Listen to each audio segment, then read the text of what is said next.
Well, howdy again, friends. I hope you enjoy this information on Flatt and Scruggs as much as I do. There was another article I want to share with you, and it has some interesting information in it. I'm sure a lot of the Scruggs aficionados out there know about this, but I did not know this.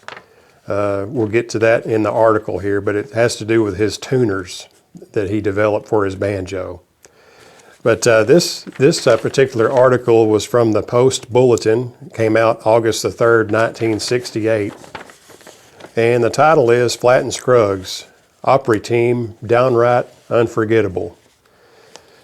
So I'll read this to you here. It's a kind of a little of a long article, but it won't take me too long to get through it. But it says, more TV and movie themes are ignored and forgotten than are listened to and remembered. Lester Flatt and Earl Scruggs are fortunate, and the material had a lot to do with it, in playing a couple of the memorable themes for TV's The Beverly Hillbillies and the movie The Story of Bonnie and Clyde. Foggy Mountain Breakdown, used throughout Bonnie and Clyde, has recently become a very popular song and has been recorded by a lot of people. Scruggs wrote that breakdown, which is a fast dance tune, in 1948. It's on both of Flatt and Scruggs' last two albums on Columbia, Changing Times and The Story of Bonnie and Clyde. Flatt and Scruggs have been a team so long that they go together so well and appeal so widely that it seems that they must always have been together.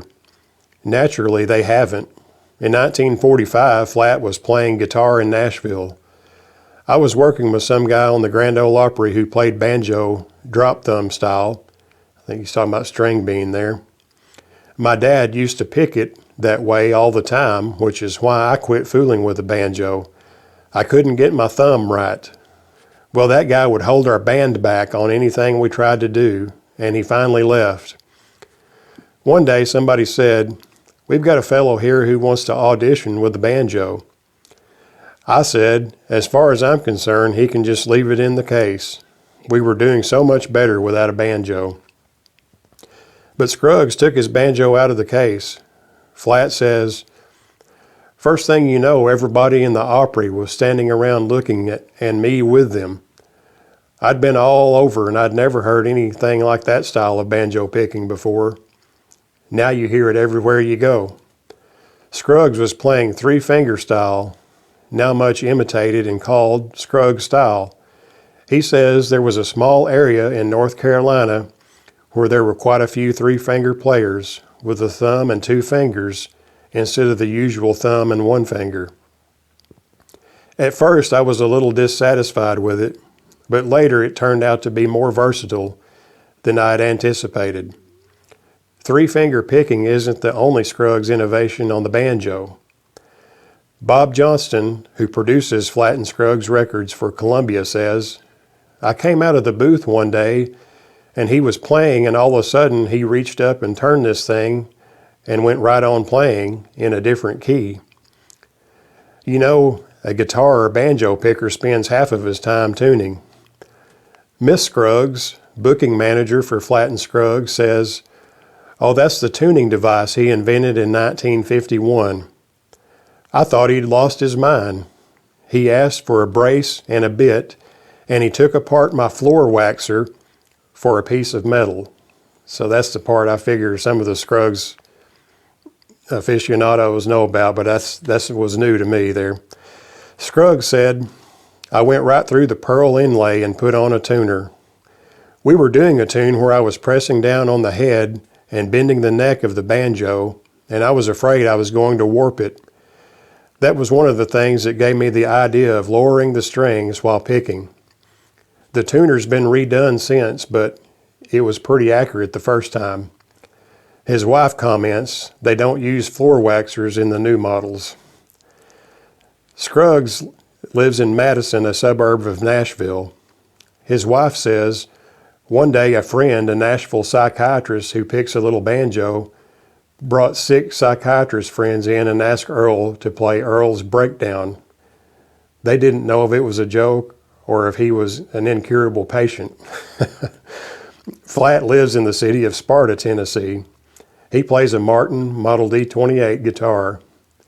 You can take a new instrument and play it regularly for a year or two, and it's surprising how much better it sounds. In 5 years, it'll be better. An instrument doesn't have the tone unless you play it. We try not to change. There were only a few D45 model Martin guitars made. If you find one now, they want $1,500, $2,000 for it. Don't you wish it was still that way? I think Johnny Cash paid $1,800 for the one he's got, but I've played some I wouldn't give my old D28 for. Both Flatt and Scruggs can tell plenty of stories. Flatt recalls one time spinning tales to Cohen Williams, president of Martha White Foods, which has sponsored Flatt and Scruggs on the air since 1953, the longest running artist sponsorship relation in Nashville. He came over one afternoon in '52 and said, "Don't let me forget to go hear Eisenhower speak tonight." The next time he looked at his watch, it was 11:30. He said, "Oh well, I was going to vote for him anyway." So anyway, I thought you would enjoy that. I thought it was interesting that Earl took apart a floor waxer to get a part for his very first tuner that he developed there. So like I say, I'm sure the Earl followers and aficionados already knew that, but it was new to me, and I thought that was very interesting. So I hope you enjoyed the video. If you enjoyed it, please give me a thumbs up in the description, like it, comment below, and share it with your friends if you would on your Facebook, and help me out if you can to spread the news about this channel. And look forward to seeing you next time around, and until then, everyone be safe, and we'll see you next time. Bye-bye.